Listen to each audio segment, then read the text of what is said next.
মিলে রেডি হয়ে গেছি। দেখো এখন 11টা বাজে আর আমরা যাচ্ছি বারাসাত। আর বারাসাতে সব ঠাকুর দেখতে যাচ্ছি।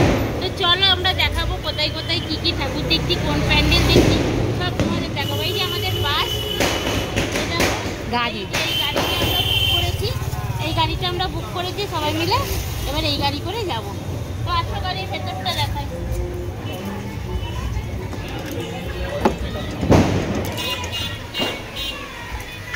এই দেখো সোনালি, তানিশা, বুগলু আর এই যে কলি ভিডিও করছে। আরো সবাই বাইরে আছে, এখনো ওঠেনি, পরে তোমাদেরকে দেখাচ্ছি, সবাই উঠে আবার পরে। আর এই যে দেখো গাড়ির মধ্যে কত নাচানাচি হচ্ছে, আনন্দ হচ্ছে, গান বাজছে, সবাই নাচছে। নৈহাটি, প্রথমে নৈহাটি যাচ্ছি আমরা, এখন বারাসাত যাইনি। আর এখন বাজে 12টা 23। আর আমরা নৈহাটিতে এখন হাঁটতে হবে। গাড়ি অনেকটা দূরে পার্কিং করেছি, এবার সব হেঁটে যাচ্ছি। চলো বড় মা দেখাবো তোমাদের। বলো, ঠাকুর দেখা হলো না, আগে পকোড়া খাওয়া হচ্ছে। চলো আগে খেয়ে নিই, তারপর ঠাকুর দেখবো। আর লাইন দেখো কত। এইটা এখনো বড় মা যায়নি, বড় মা যাবো, অনেকটা হাঁটতে হবে। তারপরে যেতে যেতে দেখি এই জায়গাটায় ডিজে বাজিয়ে গান হচ্ছে। আমরা সবাই মিলে একটু নেচে নিলাম, আনন্দ করে নিলাম, দিয়ে আমরা তারপরে আমরা বড়মার দিকে যাচ্ছি। আর এই প্রথম হচ্ছে একটা ঠাকুর দেখলাম আমরা বড়মা যাবার আগে।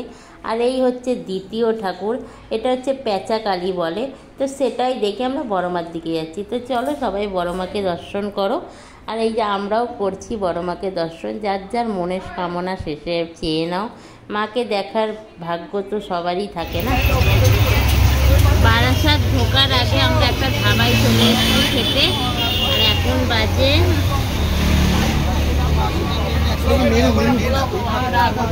3:51। 3:51 সময় আমরা ধাবায় এখন পাওয়া যায় বিরিয়ানি খাবো। তারপর আমরা বারাসাত বিরিয়ানি চলে এসছে। দেখো চিকেন বিরিয়ানি, মটন বিরিয়ানি শেষ হয়ে গেছে, তাই চিকেন বিরিয়ানি নিতে হলো। তো চলো খাওয়া যাক, তারপরে যাবো বারাসাত। এবার খাওয়া দাওয়া করে আমরা আবারও গাড়িতে উঠে বেরিয়ে পড়লাম বারাসাতের উদ্দেশ্যে। তো আমরা বারাসাত যাচ্ছি। দেখো ফাইনালি চলে এসেছি বারাসাতে। আর দেখো সকাল হয়ে গেছে। আর এই একটা প্যান্ডেল দেখছি, দেখো কত সুন্দর প্যান্ডেলটা করেছে। চলো ভেতরে দেখি ঠাকুরটা। ঠাকুর দেখতে দেখতে পুরো সকাল হয়ে গেছে। তারপরে দেখো আমাদের ঠাকুর দেখা হয়ে গেছে। এবার হেঁটে হেঁটে আমরা পুরো প্যান্ডেলটা ঘুরে দেখে নিয়েছি। যেহেতু সকাল হয়ে গেছে খুব একটা ভালো লাগছে না, কারণ লাইটগুলো বন্ধ হয়ে গেছে, বাকি রয়েছে। সকাল হয়ে গেছে, এবার আমরা চা খাবো। চায়ের উদ্দেশ্যে যাচ্ছি।